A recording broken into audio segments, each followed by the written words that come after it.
Hello, everybody, ladies and gentlemen, boys and girls, children of all ages. Welcome back to the final, always almost there, day after show live of Summer Tour.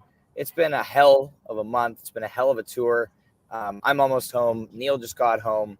Re-entry is sad, unfortunately. That there's no more Goose for the next 2 months.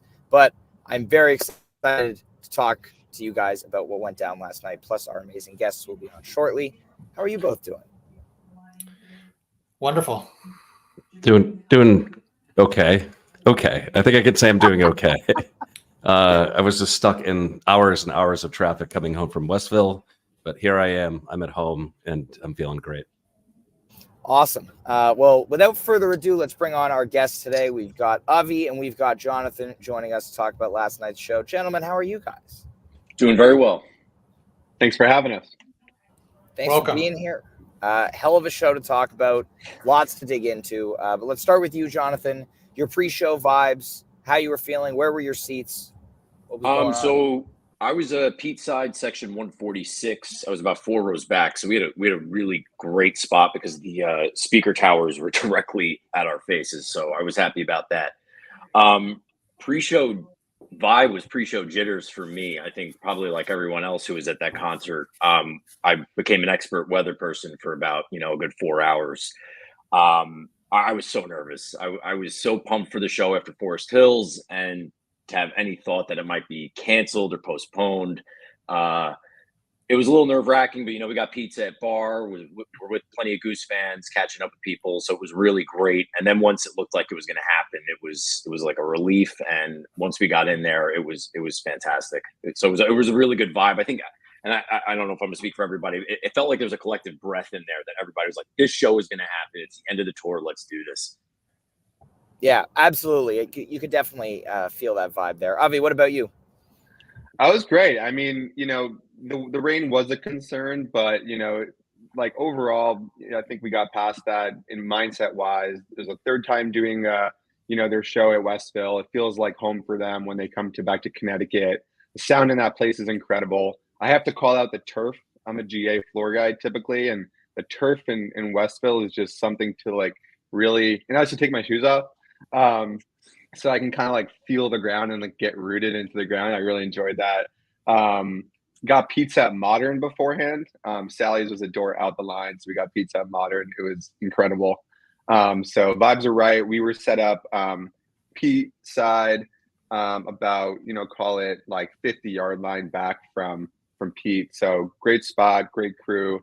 Got to hang with my dad before the show and during the show, which was super fun. We've probably seen over 200 shows together, similar to you, Ryan, with your dad. So it's really special and had a great group of people. So yeah, it felt great, and just really glad that we were able to get the curfew pushed back and feel like we're going to get a full showing. Yeah, getting the curfew pushed back was key, I think, because we did get the full show despite the earlier worries about the postponement and the rain. But yeah, we had a great crew hanging out at our hotel. Brendan, Becca, Adam, Vickers. He might not be so great, but he was part of our crew and we were hanging out with him. So it was a lot of fun. And yeah, getting into the show, we were on the floor and Neil and I started. We were kind of in the back corner, Trevor side. And then Vickers came through and brought us up a little bit closer for most of the first set. And then we ended up in the seats for the second set. But pre-show, as you said, Jonathan, it was like a sigh of relief. We did it. We're here. The show's going on. Yeah, and I was with I'm fortunate enough. My two best friends are just as crazy about Goose as I am. So we travel all over. We did Red Rocks together, and it was just the three of us. We're usually sometimes in a bigger group, and just being the three of us was so special again. And being able to be that like ease once we walked in. Shout out to Jamie and Justin. It was a lot of fun. Neil, what about you? Yeah, man, not much to say that hasn't already been said, but Jonathan, you're absolutely right. I think everybody was becoming an expert weather person. We actually reached out to our expert weather person friend, Justin Bruce, who gave us a damning forecast. And we were like, oh man, we're totally screwed. But things turned out great in the end. So all good. And, it was end of tour, saying hi to a lot of people, saying goodbye to a lot of people. Vibes were incredibly high for me for this whole entire show. Yeah. B, what about you? How are you feeling going into last night?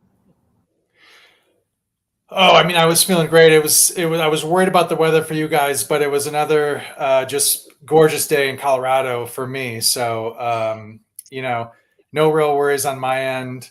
Glad that everything worked out for you guys, though, because yeah, there surely isn't anything worse than having done the travel and the preparations and getting psyched up and then having the rug get pulled out from underneath you due to weather. So glad it worked out. Amazing. Well, let's dive into the show here. Let's get the first set started with the first 3 songs: Butter Rum, Mr. Action, Elizabeth. Let's start with you, Avi. What were your thoughts on these? So Hot Tea, was an opener in Forest Hills, which was a great idea, I think, because it just set the mood. And if you think back to the Taboos tour, where like Trey talks about with Rick, how like they just go full on out. That's not something that typically Goose does, but I thought this Butter Rum was really good. It was a proper jam. It really went places. They had time to do it. And I think that's something that will be a consistent thought process for the band going forward, where when they have time and they think about time management, maybe opening up with a bigger jam is a really nice way to, one, set the mood, but also get into a flow where you're not thinking later on, like, do I have enough time to jam? So really enjoyed the Butter Rum. Really set the tone. Had a lot of like funky vibes in there. The crowd energy was super high after that song, and it just really set the tone really well. So really enjoyed it. Yeah, Jonathan, your thoughts? Yeah, I'm with Avi. We were saying that at Forest Hills when Hot Tea started. We were like, finally, just that smoking opener of a song that got everybody ready. And Butter Rum was actually one of the songs I really just hoping to hear going into the weekend. So it'd been a while since I heard it, and it delivered. And it was such a fun time. And with the rain on the seats and everything like that, it brought us to like that tropical feeling of what that song does. But it had a lot of good feel to it. I thought we talk a lot about Cotter now, but Cotter just had so much going on in that song. He was bouncing around. He creates like this. I said this. He creates like a trampoline that everybody just bounces along on, and he's just sitting there holding it down. And it was great to watch it from my angle and to just see him laying into it. So I was thrilled with Butter Rum as the opener. Absolutely. B, your thoughts from the couch? So I think what's really interesting to me about this set is that thinking of it through the lens of the tour closer, I thought it was interesting that this set one is nothing like any other set one of this tour, right? Which is okay. There's nothing wrong with that. But I was a little bit surprised by that. So many, and I think Forest Hills in a way felt a little bit more like a tour closer with, you got the Hot Love, the new first set, song Hot Love that they've been playing a lot and that everybody loves, the Give It Time encore, so they were showcasing the new songs, and I kind of felt like Forest Hills was going to be a tremendous show. So yeah, that's what was kind of interesting to me about Westville was, that they kind of went away from that formula and they went with the more, they did the 4-song first set, instead of the 3 or 4 song, set 2. And then, of course, with Hot Love and Give It Time having been played, we still had a couple new songs we could have gotten, which I thought maybe they were holding back until last night. But alas, we're going to have to wait on those as well. So yeah, so that's really it. Is that's what stood out to me is just kind of the interesting that that they just kind of went with a lot of their classic stuff, and they played everything really well. And, obviously, we'll probably talk a lot about the Rockdale, but yeah, not a very set one. Sure. Neil, your thoughts on the beginning of the show here before I want to address a comment in the chat here. No, man, I don't have much to add here. Butter Rum opener, I guess, cool. I mean, that's a good slot for it. And Then you get your openers, you get your Mr. Action and your Liz, of course. And then I just want to talk about Rockdale, not going to lie. Yeah. Before we get there, Ryan Legvold asks, do we think the weather changed their plans? Were they possibly going to do 3 sets? And, based on that question comes from, if anyone hasn't seen the set list on paper last night, said song list and then kind of had like 3 batches of songs for them to pull from. And I think they weren't planning on doing 3 sets just because the timing of that would not have worked out, unless they were going to do like a 12-31-21 with like a 45-minute second set just for the sake of doing a third set, which I think at this point, given what they've done with Goose recently, and 12-31-22, even that they know that like they'd rather do just like 2 longer sets, or we'd rather hear 2 longer sets than get like a weirdly short third one. But that's my take on that. Otherwise, beginning of the show, Butter Rum, Mr. Action, Elizabeth, super solid stuff. Elizabeth has been crushing it this tour. This one was a little bit longer than the last couple of versions, but still really amazing. Nice little writing a novel, Chugel CCP in the middle there. Jonathan, Avi, anything to add? I was just going to say, I would love to ask Avi this and you and Neil, because you were on the floor. So from my viewpoint during Mr. Action, I come from, my first love of music was punk music. Don't ask me how I got here, but it happened. Watching that floor looked like a punk concert, the way people were waving their hands, and it was bouncing. Like, I mean, we've seen that at Goose shows, but to watch it from that angle, it was really a cool thing to see from above. And I would just love to hear you guys, what was it like on the floor for that moment? Because there was so much energy there. It specifically stood out to you during Mr. Action? It did, yeah, because there was just, I guess maybe because of the way that it was lighter out, but I could see it. But just the people were pumping their hands, moving their fists. It was really, it was cool to watch. I mean, I think Mr. Action it went in the 2 slot, which it usually goes. People tend to really enjoy the song once it really gets going, right? Like the beginning is kind of like a little bit of an interesting beginning to it, for lack of a better word, and then it gets going and people get really into it. I think that the crowd vibe was really high during that moment. I think part of it was coming off of the Butter Rum Jam, and so it was definitely an exciting moment. People really were having a great time, and I have nothing really else to add. But yeah, I mean the floor was great. I really enjoyed it because the sound is unbelievable down there. I always think about that when I'm down there. It's like, damn, it's loud, it's good, it's clear.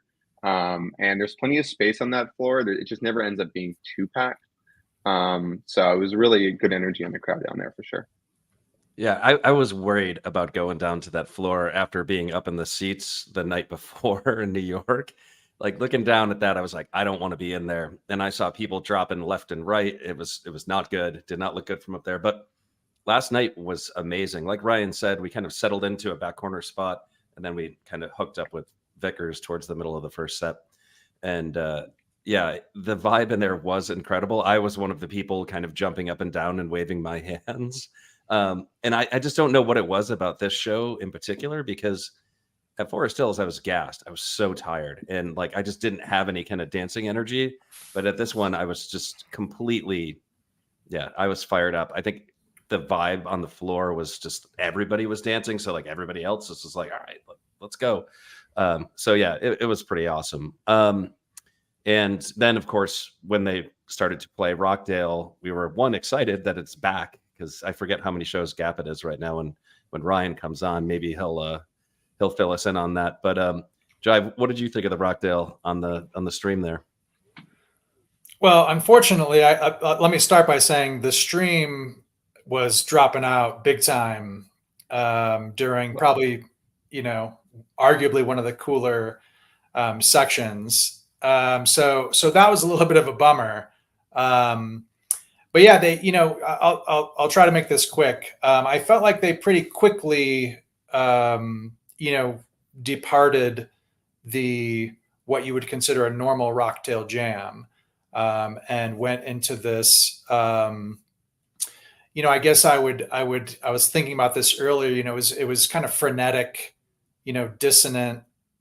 It's like that tension-filled kind of frenetic, jamming where it's, Rick and Peter were following each other around a little bit, and it's just, it almost feels like everybody's doing something a little bit different or a little bit off from each other, but in kind of a perfect way where you get that dissonance, but everything also, kind of keeps, propelling forward. And it sounds really cool. And yeah, I mean, I think Neil, you and I kind of had the same thoughts in terms of kind of what that jamming reminded us, of, and I think that's pretty clearly kind of early 90s Fish doing that type of that type of jamming. So yeah, very cool. I mean, look, it's probably one of the more unique jams that they've played in a while. Yeah, very, very cool. I think I'd probably like to hear from you guys, just kind of being there, because a jam like this, it's not something you normally get, to experience at a live show. And Neil, you talk about like dancing like crazy. I mean, yeah, I mean, what was what was it like for you guys? So, Ryan and I were with Vickers. Vickers and I Mm-hmm. were standing next to each other last year for the Jam of the Year for the Philly Echo. And it was the same experience where Vickers is bouncing up and down and punching me in the shoulder. Like, are you seeing this? Are you seeing this? And that was kind of the whole vibe, which was like just turning and looking at other people and being like, you seeing this? Like, Yeah, this is ridiculous. I meant to apologize to the guy right in front of me at set break because I was just like cackling for like half of the Rockdale jam, just like in like disbelief, like at how cool it was. Like, yeah. And the drum So- solo. There was a whole drum solo piece in there. Yeah, that was right at the really beginning of the incredible. jam where Rick and Peter had a little cacao. Yeah, they had a little tea Yeah. moment. Yeah. Yeah, I just wanted to say, Neil, about Vickers punching you in the arm.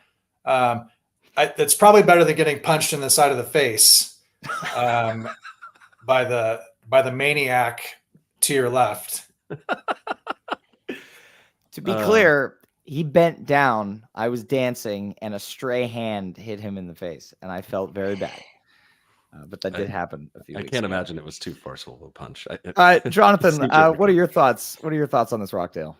So believe it or not, Rockdale was the only song next to Doc Brown I have not gotten of the songs that they've been playing the last 2 years. So this was number one on the list going into the weekend.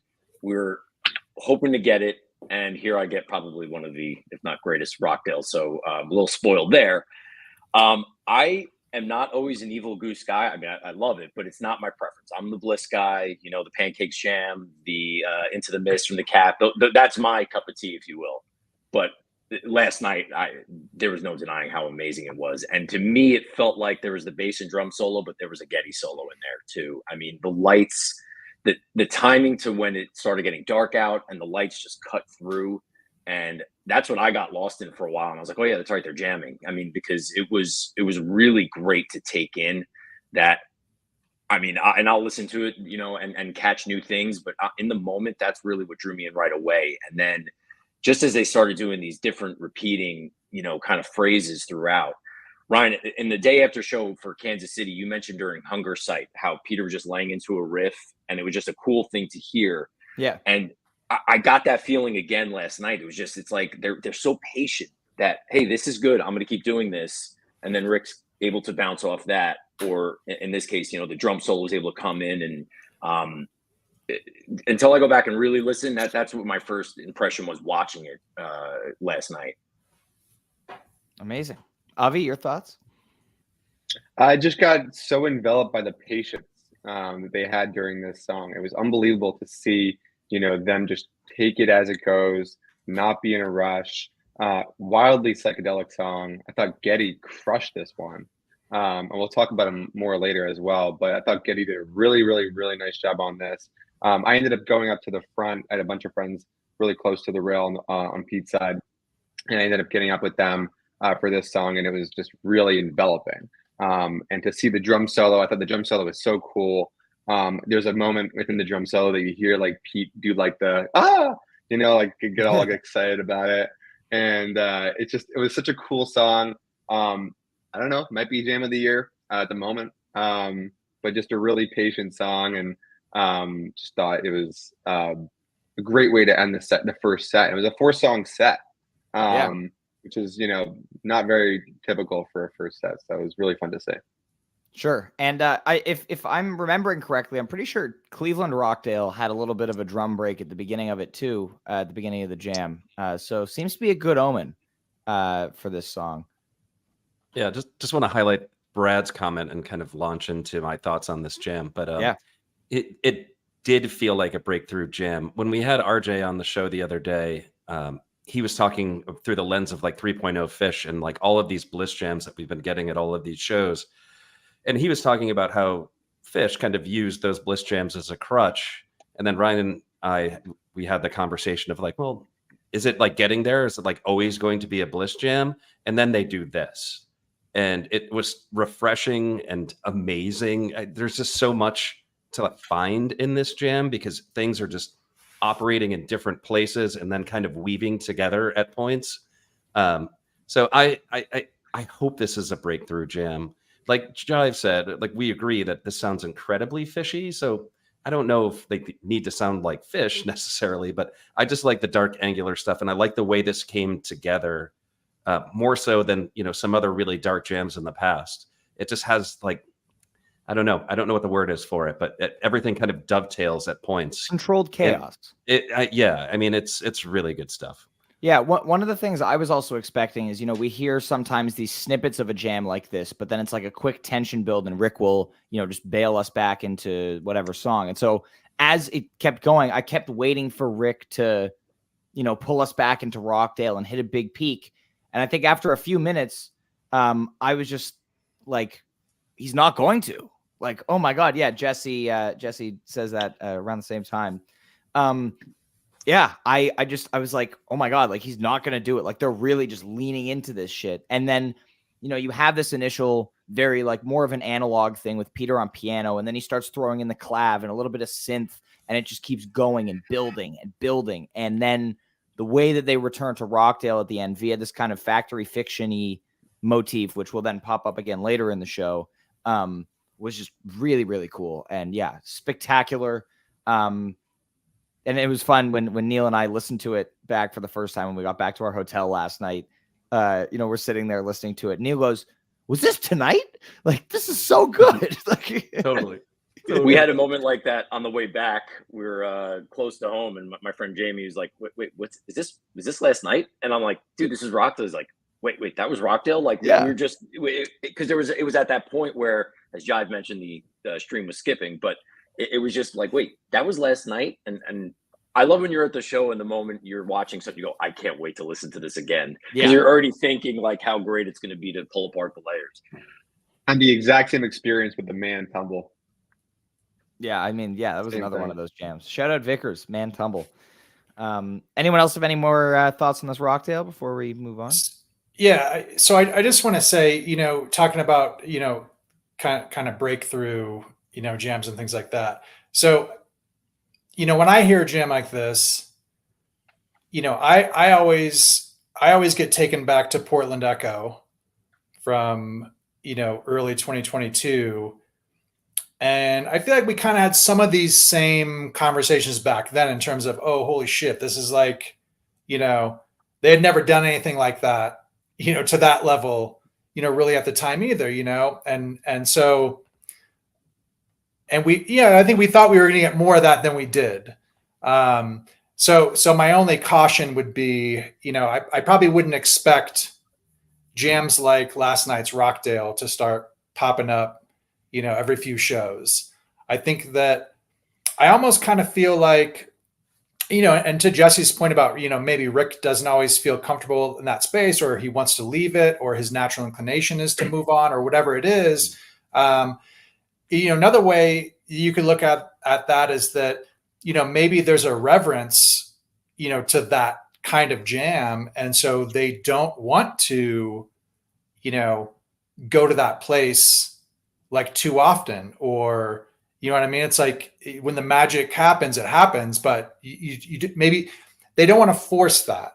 You know what I mean? They'll force a bliss jam, but they don't want to force this kind of jam. And I think that maybe that's why you don't see it very often, too. I mean, who knows? But yeah, if anybody likes that Rockdale and you haven't heard that Portland Echo from, February something 2022. February Go to 3rd. that, because that's one of my all-time kind of really get crazy, go way out there, make crazy sounds type jams.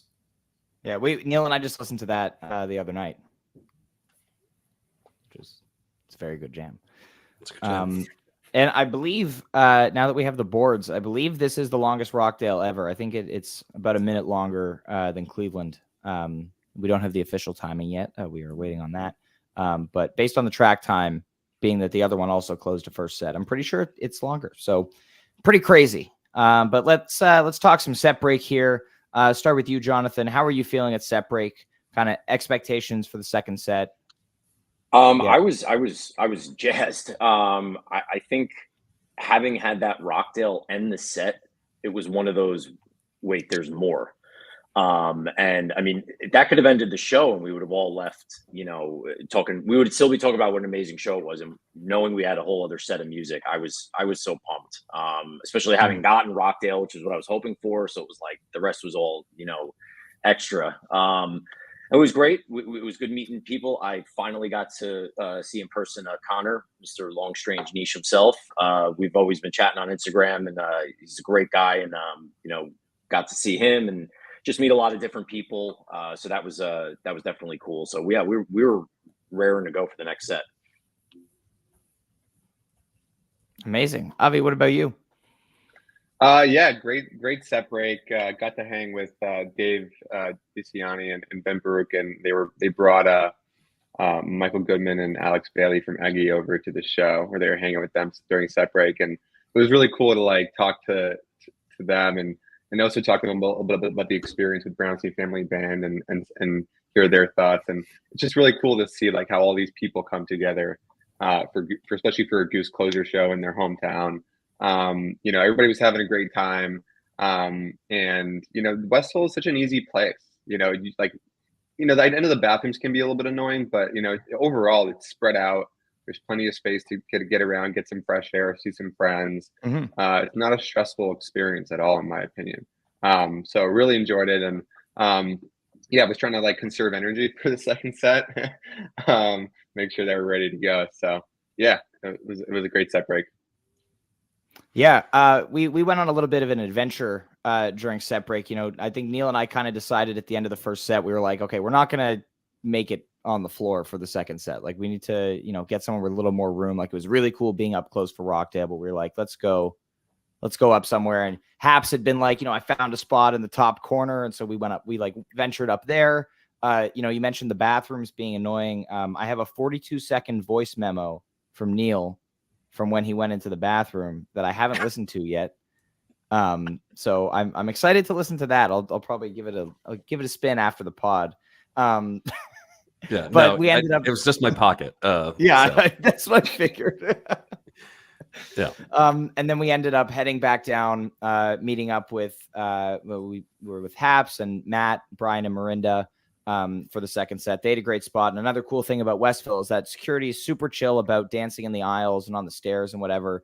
And so we were just kind of, hanging out, vibing down there. They were basically right where we were at the beginning of the show, the back corner of the floor, Trevor side, in the first row of seats right there. So it was an amazing spot, great view of the lights, and it was cool to get a couple of different vantage points. Yeah, man. Like I have said before on this podcast this week, when I'm at the show, set break is a blur. I never really remember what I do during set break because it all kind of melds together. But yeah, it was nice to find that spot though, because that was a great place to rage from for the second set. Yeah, absolutely. B, any thoughts? What were you thinking at set break last night? Oh, who knows, man? I was probably just spending time with my family. You know what I mean? Just I don't know. I don't know what we were doing.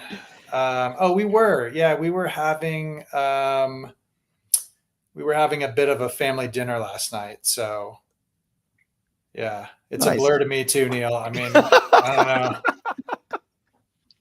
Oh God. What I will say about this, this run of the Northeast, is that there are so many friends who are really into fish that have always felt that Goose is getting, hurting our vibe. We've heard this story before, but there's a lot of friends of mine that either went to Philly Forest Hills, or last night, and they were like, you know what? They're in town. We're gonna give them a try, and let's see what it's all about. And during set break, there were a bunch of friends of mine that are super into Fish in the Dead and had kind of been holding back from checking Goose out, and they came to the show. And after the first set, they're like, you're texting me or I saw them. They're like, I get it.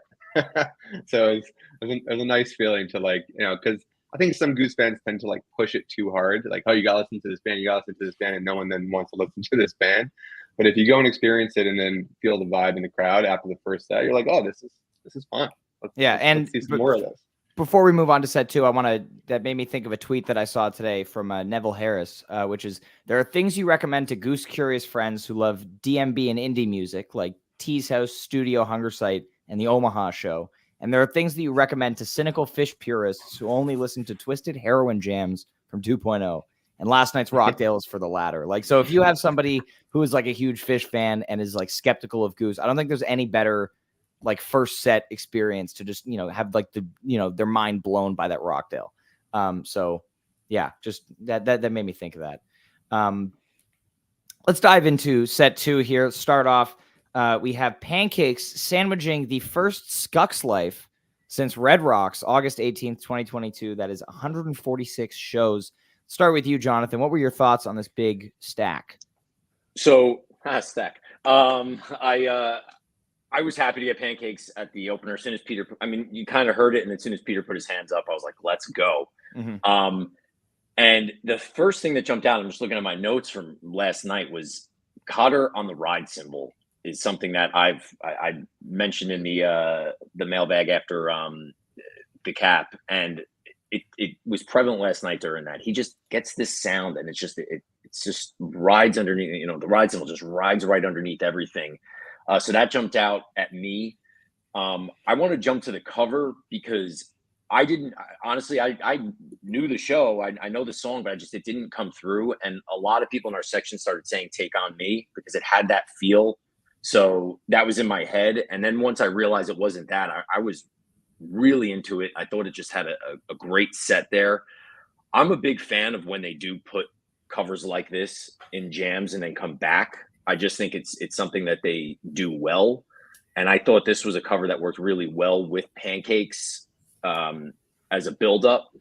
And the jam, and it's hard to, I haven't listened to it. I only listened to the stream, so I don't know where it's technically started back to Pancakes or what. But there was one part where Rick was just shredding on the guitar, and it sounded like, it had like an 80s Eddie Van Halen vibe at one point. And it just was so great to hear live. And as Avi mentioned, the sound is so clear there. So that was really fun for me. But the most fun I had during the night, and I mean this, is that reggae section of that jam.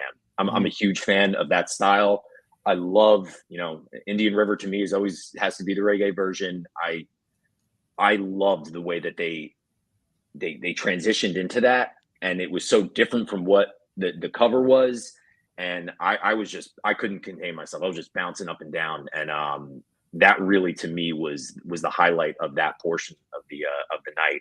And just that building attention before the return to Pancakes, almost to the point where we were like, are they going to go into something else? Are they not going to Pancakes? Are they going to come back around to Pancakes? At one point I heard Echo, then I thought I heard Factory Fiction. And then you just knew after it built and it came back into and that was another moment I looked at the floor, and the floor was just exploding, and it was so much fun. So I really loved that section of the show. It was so good. Yeah, it was amazing. And hey, before we move on here, huge shout out to our intern Haps, who called Skucks Life in around 2 notes. 2 notes, which was like incredible, unbelievable. Neil and I were like, I'm like trying to think, like, what is this? And he goes, it's Skucks Life. Huge moniker fan. Haps is. Big time. He's also a big fan of shows he was at, so I'm sure he's listened to this a lot more than we have. Avi, what are your thoughts on this Pancakes, Skucks Life Pancakes? Yes, Pancakes is great, but it did feel a little bit shortened as it was starting to wind down. And I was like, damn, like we've seen really good Pancakes before. Like, is this all we're gonna get? And then they start going to Skucks. Like, I actually had the same experience, similar to Haps. I don't know if I got it after 2 notes, but it was Red Rocks in 2022 was the only other time they played it. And I remember being there and thinking at the time, like, damn, this is really good. But it does feel a little bit out of place, because that one thing they did that night, which was a little funky, was playing that instead of playing Dripfield, which I think was like the more obvious Don't bring that up. Don't bring that up in front of Jive. He still has like flashbacks. I mean, His blood is boiling I'm right salty now. about it. I'm salty about it. Yeah, totally. I mean, it was sometimes he such an wakes up in a amazing cold run. sweat thinking about how they didn't play Dripfield their first time at Red Rocks. Like, Yeah. But it was really cool when they started going into that, because it became clear that, one, I kind of had this sense that they would come back into Pancakes, because they tend to do that with like an Arrow, Hollywood Nights Arrow, like songs like that. So it was like, okay, fine. So one, Pancakes is going to get, rejuvenated here. But two, I agree with you, Jonathan. Like the reggae, more bouncy vibe within Skux Life was just something else. And I remember I listened to it again before this, and thinking that, like, wow, they really explored during that song, and they had a lot of patience. And I think back to what I was saying earlier about opening with Butter Rum, like if you open the set with a really nice jam, like the thought process of not really needing to think that much about, do I have enough time to do this, is kind of nice. So maybe like the idea of switching around like an encore for a more chill song, like Praise You in Forest Hills, Give It Time in Forest Hills, and Praise You Last Night, like maybe start the set with a longer jam could be a cool idea on a go forward basis. But yeah, Skux Life was great. It was a great, second time hearing it, and then going back into Pancakes was just awesome. And I went up to go see some friends in the back half of Skux Life, just to experience it from the top. I like to kind of explore the venue during a show, and seeing the whole crowd get down to that was just fucking awesome. It was so good. love that. Yeah, Love that. Neil, second your thoughts? set I transformed into full-on vibes guy. So I have no notes. All I can say is like throughout like the whole rest of this set, I don't think I've ever danced harder at a show than I danced in the second set. I mean, the Pancakes was incredible. I don't have much to say other than wow. And like I can't wait to go back and listen to this one a bunch. I listened to it a little bit when I was stuck in traffic on the way back, and yeah, man, it was something. You really did go full vibes guy, but it wasn't really until like the encore, because you were still like, we got there and there was a little bit of space, and I was like, Neil, you can like put down your poster right here, like, and you can just dance. And you were like, no, and you were like, you were still holding on to it the whole time. But then during the encore, you finally put down the poster, and you were really going for it. So that's when you went. If you didn't absolutely throw down and praise you, I'm getting ahead of us. But if you didn't, then there's something wrong with you. But I have to say that print last night, maybe my favorite print ever. One, I love Zazcorp so much, and two, it had like a Whalers theme, which is like I had to have it. So the thought of losing that poster was just, I didn't even want it to enter my mind. So I held onto that thing tight all night. Yeah, awesome. B, what are your thoughts on this sandwich here? So for me, it's actually all about I would say the last 8 or 9 minutes of the Pancakes 2 track.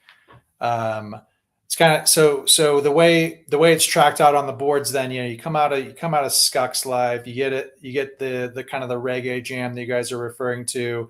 That's like the first half or so of that second Pancakes track, and then they take it back down very briefly. And then there's a kind of a final jam. That last 6 to 8 minutes, I think, is really, really good.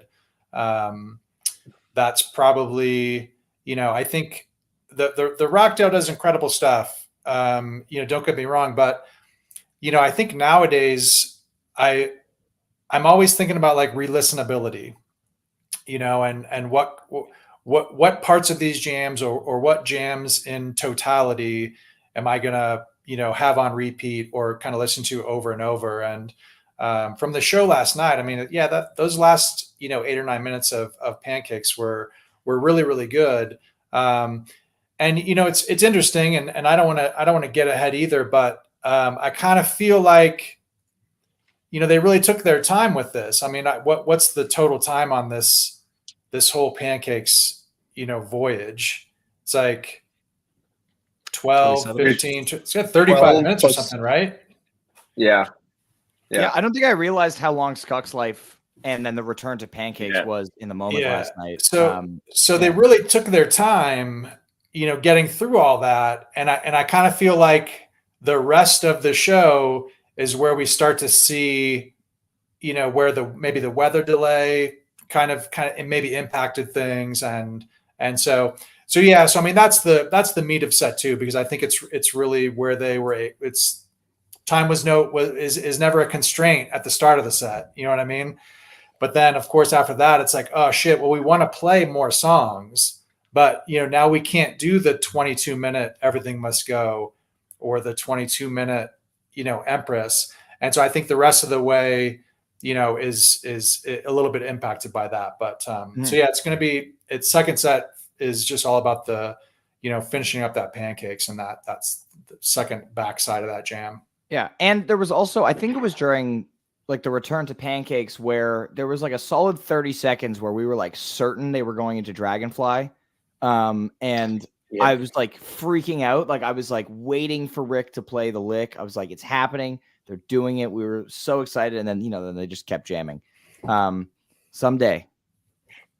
A lot of dancing around Dragonfly last 2 nights was pretty interesting. How much it popped and up. Factory Fiction as well. Like that popped up in this jam again, I think too. Yeah. Yep. They're loving these. They're loving these CCPs lately. Next up, we get Everything Must Go, This Old Sea, Empress to close the set. Really solid Everything Must Go for me. Just great peak. It's been really, really good this year so far. We've had a few really big versions, but for the most part, it's just been an amazing energy boost, and they just sound so good on this song right now. They found the sweet spot with the drumming.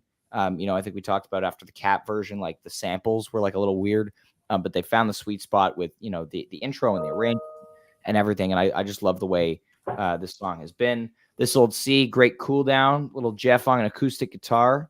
Always great, shredding those chords.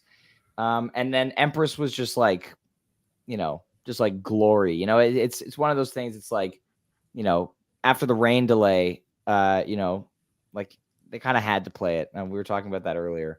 But great. And Neil Hugs during This Old Sea was my favorite moment of the night for Haps. Yeah. Haps and I shared a moment. No, like really, the funny thing about This Old Sea is, it for me, like conjures images of fatherhood. And like, I just think about my kids when I hear it and I get super emotional.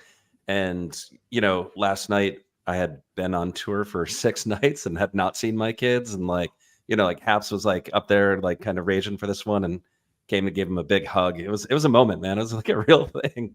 But yeah, that was like the highlight of my night was that This Old Sea. It was so great. Mm-hmm. Amazing. Avi, your thoughts?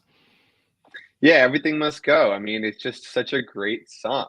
They always do a great job on Everything Must Go, and they don't need that much time to do it.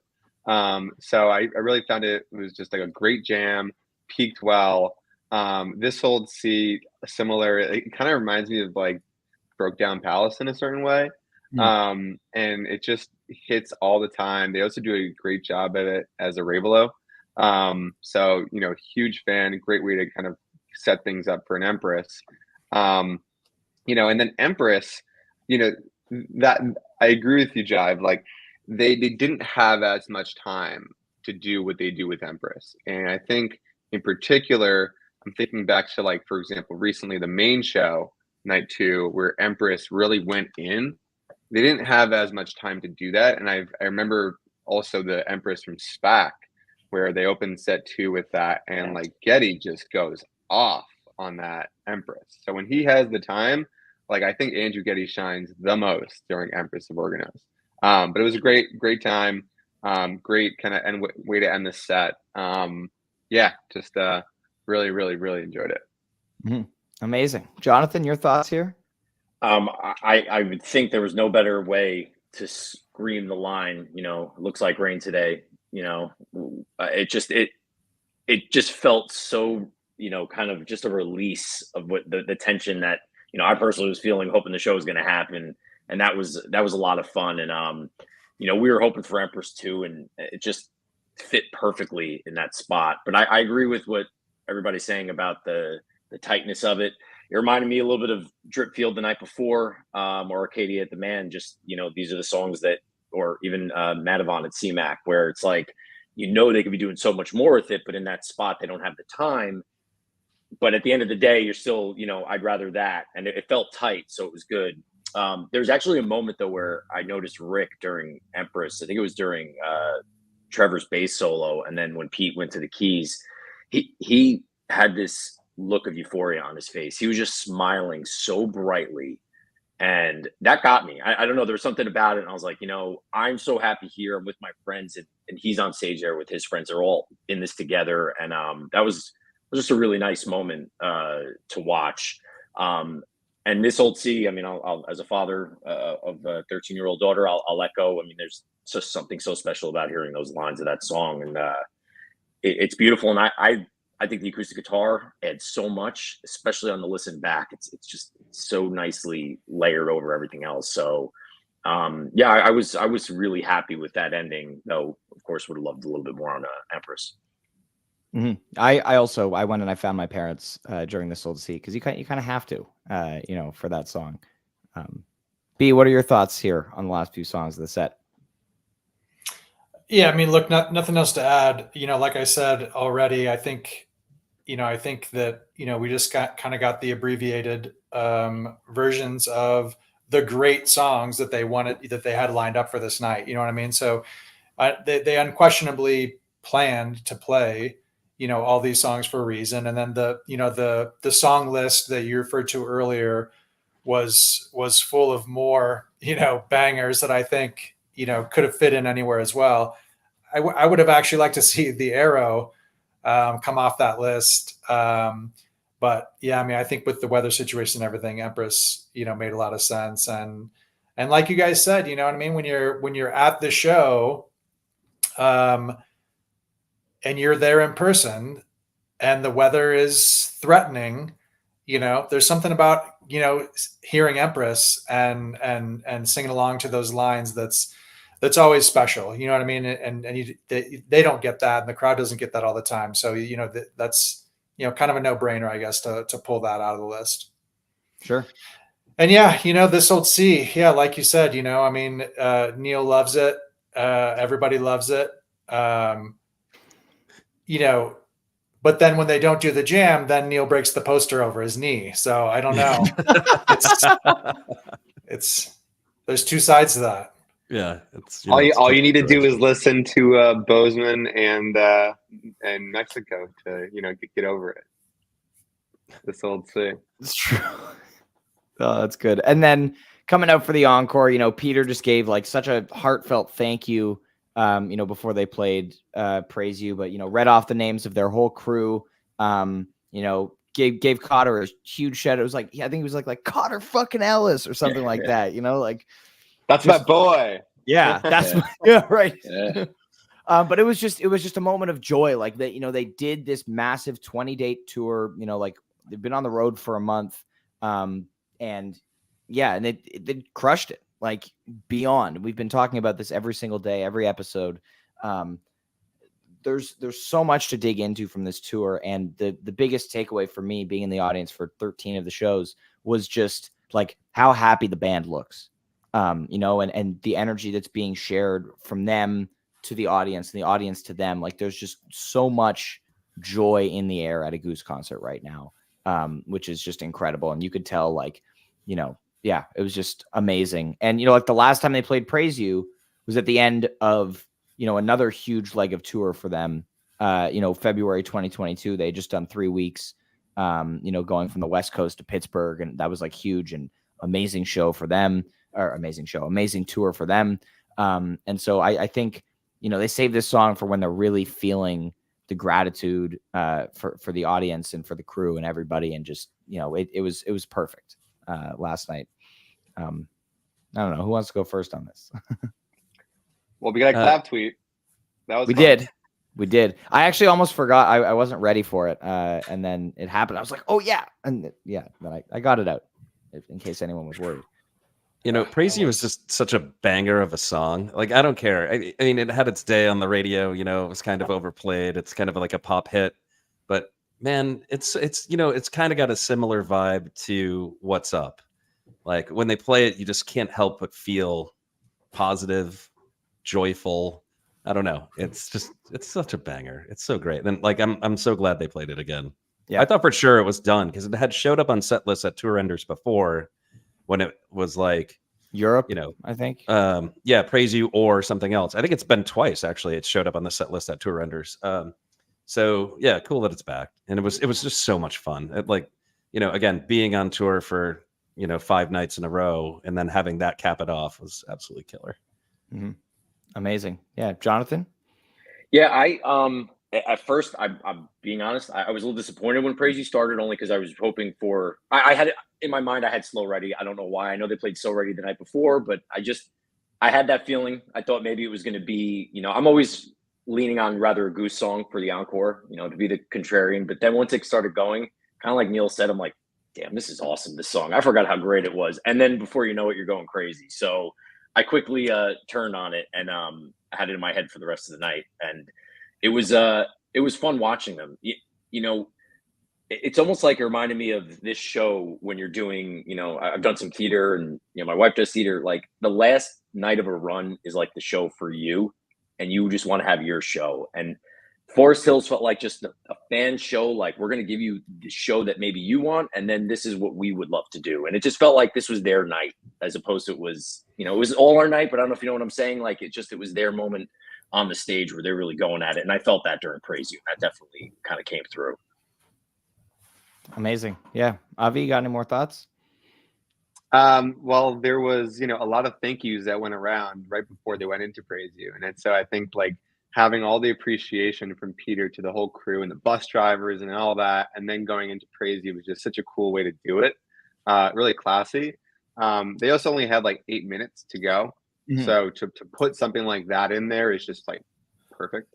So great placement, great vibe in the crowd, great way to send off the tour. I think everybody in the crowd was just like, damn, they're playing this song. Like not everybody realized right away what this was.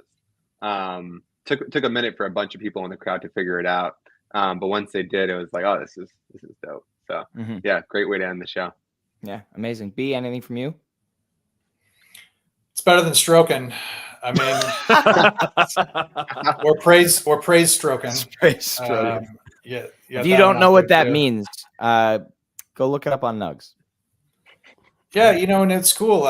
Peter had a long list there. What was kind of funny to me is that there's like how many drivers were there? Like 7 drivers now. 4, yeah. That's a lot. That's a lot of drivers. Driven, yeah. I remember when they would think we met the driver, I think when they had their first like big rig driver. I think maybe like in Montana or something, he was hanging out. It's pretty funny. Well, speaking of drivers, a nice little note. So the band Disco, they used to have this van that Trevor used to drive all around the country. Trevor was like the DD driver. Like he would be the only guy that drove the car basically. And they had this van called the Dark Horse, and they took it on as like Disco's like side van that they could use like a trailer, and they named it Dark Horse, and that's kind of how like they got to Spirit of the Dark Horse as a song. So drivers are important too. There we go. Very exciting. Well, it was a hell of a way to end the show, a hell of a way to end the tour. It's been so good, but we can't wrap up a tour without taking a second to look at the Fantasy Goose results. Of course. Well, Neil didn't have a very good tour, which happens again. But huge shout out to first time champion Dog Socks 3 taking it home, coming up from behind later. Yeah, here we go. Brad was ready for it.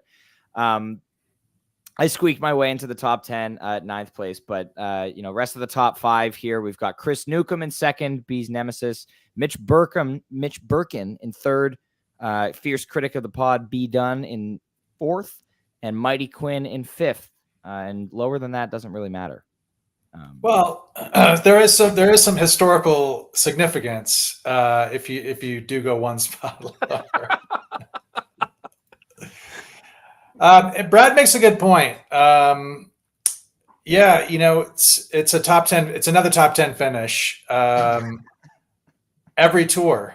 there's never been a tour without a top 10 finish. We don't count the cap For run who? because that's For a who? run, For not who? a tour. For the one and only, Mr. 4000.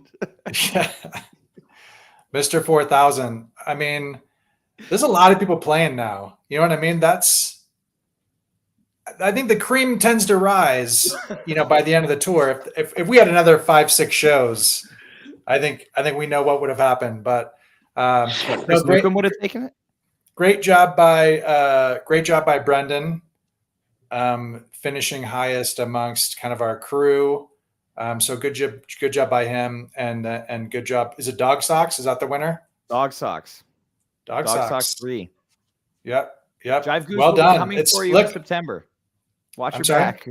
Jive Goose will be coming for you in September. Watch your back. Yeah, it's hard to win. You know what I mean? There's a lot of people playing now, and there's more people playing, and the catalog is deeper. You know what I mean? It's just getting more and more difficult as time goes by. So there we go. Well, thank you. That's actually why B came on the pod today. He knew we were going to do the Fantasy Goose wrap up, and he needed to be there to make sure that we talked about him. That's going to be it for today's episode. Thank you guys so much, Jonathan and Avi. It's been a pleasure having you both on the pod. Thank you for being here today. And everybody who has tuned in to the last 20 day after shows, for the last month, thank you so much. We really appreciate you, watching and listening to us ramble about Goose every tour. We're going to take a little bit of a break now, but we will have coming at you later in July. We will have a lot of tour recapping to do because there are a lot of shows and it might have to be in a lot of parts, whether you want to listen to it all in one go or not. We might, like we were thinking about it, we might have to record in multiple parts for the first time ever. But that will be coming at you later in the summer. We'll be obviously, please share with us your jam rankings. We'd love to see that now that the tour is over, kind of settle down the playlists a little bit, see where we're at midway point of the year. Shout out to the interns. 3-hour tour recap. Oh, that's not happening. It's gonna be not even close. It's gonna be like 10 hours. Yeah. Don't even Get ready. Shout out to the interns. One of the best things to happen on this tour. We have interns now. Love you guys. And shout out to Danny. It's his birthday today. Yes. Oh my God. Oh my! We almost forgot. Thank you, Avi. Shout out to our very own D. It's his birthday. It's also Canada Day. Nobody cares. Canada Day. Anyway, D, we love you. Have a happy birthday. And thank you again, everybody, so much for tuning in this tour. It's been a pleasure. Have an amazing rest of your summer. We will be back in September when Goose Tour starts again. Thank you guys so much. See you soon.